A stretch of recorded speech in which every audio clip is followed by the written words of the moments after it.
Ranking the best story of the week cards in college football 25. We are back here with another promo reveal. Today we got our first look at stories of the week. Now I'll be honest, before we get into this, I thought this was going to be more like team of the week, and maybe it will be once we get in season. But first things first, right here, we're getting started with Baines. Now, before we look at the card as well, if you guys want the mut.gg of college football, it is the cfb.fan account. And you can see right here, we can look at all the reveals that were revealed on the EA stream, and we can even sort by program right here and go to stories of the week and look at all the cards we're going to cover today. And like I said, first one we got is Baines. Now this card right here has extremely low pass block finesse, 77 pass block power, 79 run block. Every rating that matters for an offensive lineman, he doesn't hit 84. So that he's like a fake 80 overall. Now I know you see 80 strength, that does matter. 80 run block power and run block finesse in Madden at least do nothing. I think it's going to be the same exact way in college football 25. Pass block finesse works against the defender's finesse move rating. Pass block power works against the power moves, and run block works against that block shed rating of defenders. For me, I think Baines is just not a good card. He's going in the trash tier. And now right after that though, we do get Greg Rubin from Memphis. He is 80 speed, which is pretty low, 70 man coverage, 80 acceleration, 80 play rec, 80 zone coverage. He does at least hit 80 zone coverage, 80 play rec, 80 speed. He's 5'11", so a little bit shorter. Everything just really isn't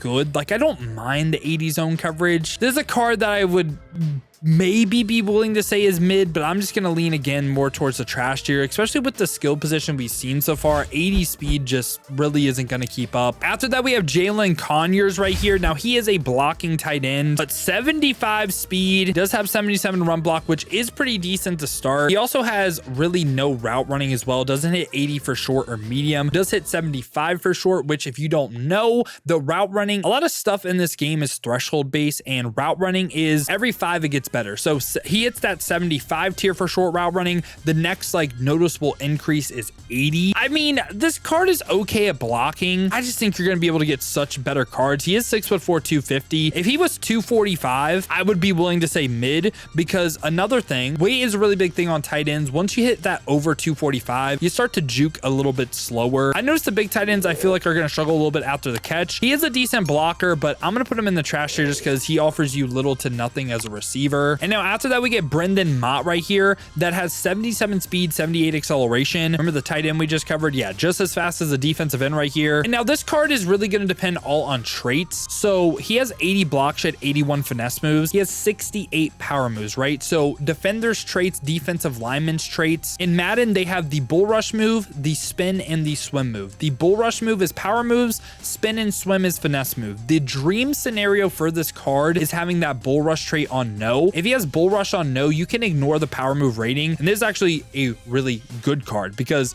speed and acceleration pretty solid, 80 for finesse moves and block shed, pretty good to start the year. If he has no bull rush on yes, I'm going to say good. If he does, I'm going to say mid. So I'm going to slightly put him mid right now just because we do have to worry a little bit about that lower rating, but he does have potential to be a pretty good card in the game. And right after that, we get Keith Brown right here from Tulane, and he is 5'10", 82 speed, 82 deep route running, 81 medium, 79 short. So doesn't hit that 80 tier for short route running, but 82 speed, 80 deep route running, 80 medium route running. I think everything's just like okay, right? I don't think anything really stands out like crazy. I wouldn't say this card's a budget beast or anything, but I think he's okay.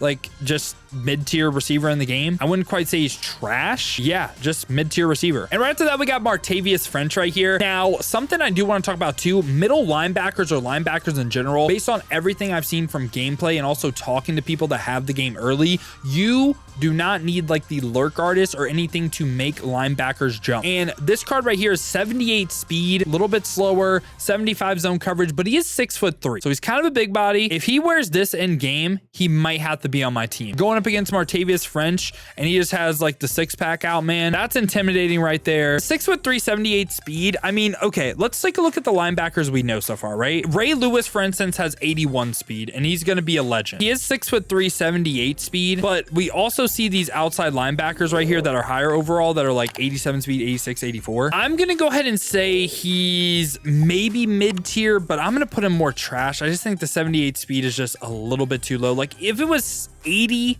I'd put him mid. And now after that, we get TJ Crandle right here from West Virginia. Zone arc, 6'1", has 83 speed, 83 zone, 82 man, 82 play rec, 82 press, 82 acceleration. That is really solid across the board, man. Pretty decent height to 6'1" as well. I think he's a relatively solid corner in the game. I'm gonna go ahead and put him in the good tier. That is very solid. Like, he's extremely balanced, doesn't really have a weakness. Now, is he great or is he one of the best corners in the game? No. And right after that, we get Bayo Freiler right here. Probably said the first name wrong. You're gonna notice in these videos, I'm gonna say a ton of names wrong. Just wait until I get to learn all the players, all right? But this card is 6'2", 83 speed, 76 man, 78 zone. For me, what I'm thinking of this card, he has to be a user, I think, because the man in the zone just really isn't good. I think he'd be an okay user though. 83 speed, 6'2".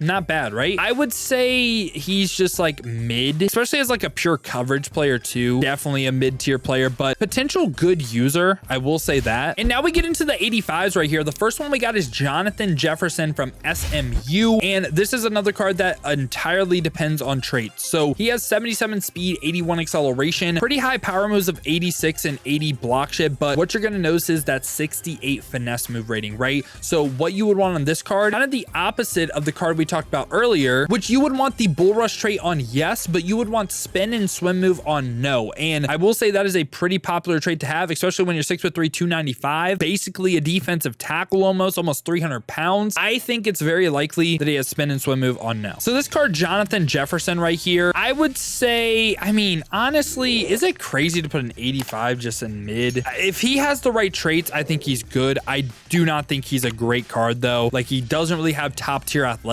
either. He has one decent move. Yeah, I'm gonna lean more good than anything. And right after that, we get another quarterback right here. We get Cameron Rising, 85 overall. So let's talk about it. 74 speed is the first thing that we're like, If you've watched any of the regular teams, you know Jalen Milroe is a problem. Like, not being a mobile quarterback in this game, I just think makes you just not good, honestly. 85 throw power, does hit 85 for medium accuracy as well, which accuracy does scale up in tiers of 5. Once you hit 90, you're good to go. Won't get random inaccurates, but his short accuracy is pretty bad. He's going to be a good in the pocket quarterback. It's just that style of play is not going to be the most effective. Like, watch anyone use Jalen Milroe and tell me you want to play in the pocket. You do not want to play in the pocket. Trust me, you don't want to. So Cameron Rising, for me, I would say he's just like a mid-tier quarterback just because he's not fast. And you might think that's crazy. Look at how people are playing with Jalen Milroe. I don't think Cameron Rising is gonna be on anyone's team. And now the last card we got right here is the first limited, I believe, of college football 25. We get Ollie Gordon II, who already has an 85 overall, but gets an 86 overall LTD. And this card, 85 speed, 86 acceleration, 68 catching, 84 trucking, and 84 break tackle. Now, what I want to do real quick too, let's take a look at him compared to his 85. What I think is so weird, right? Sometimes Madden does this too. How in the world did Ollie Gordon go from 85 overall with 70 catching to an 86 with 68? How does that even make sense? It doesn't. A little bit faster, a little bit more acceleration. Would take the speed, and I would also take like the acceleration over, say, 2 catching, I guess. But I just think that's so weird, and I hate it when EA does things like that. I just don't understand why. But Ollie Gordon, I would say, is a great running back in the game. Who's better than him? This man right here, that you can only pull through packs. Quinshawn Judkins looks like a problem. I am very scared to play this card day one. But yeah, boys, this has been my thoughts on the Story of the Week promo. Kind of, I don't want to say feels like a filler promo, but it just, I don't know. The cards they first dropped this week don't really look too good. Ollie Gordon is a good name, but when you drop him by an 89 speed running back, and also I think his 85 will be a lot more obtainable and a lot more affordable. Is the price difference between the LTD 86 that I anticipate and the 85 worth it? Probably not. So if you want to use Ollie Gordon, just use the 85, man. I don't think you'll notice that much of a difference, but this has been my thoughts on the Story of the Week promo dropping in College Football Ultimate Team.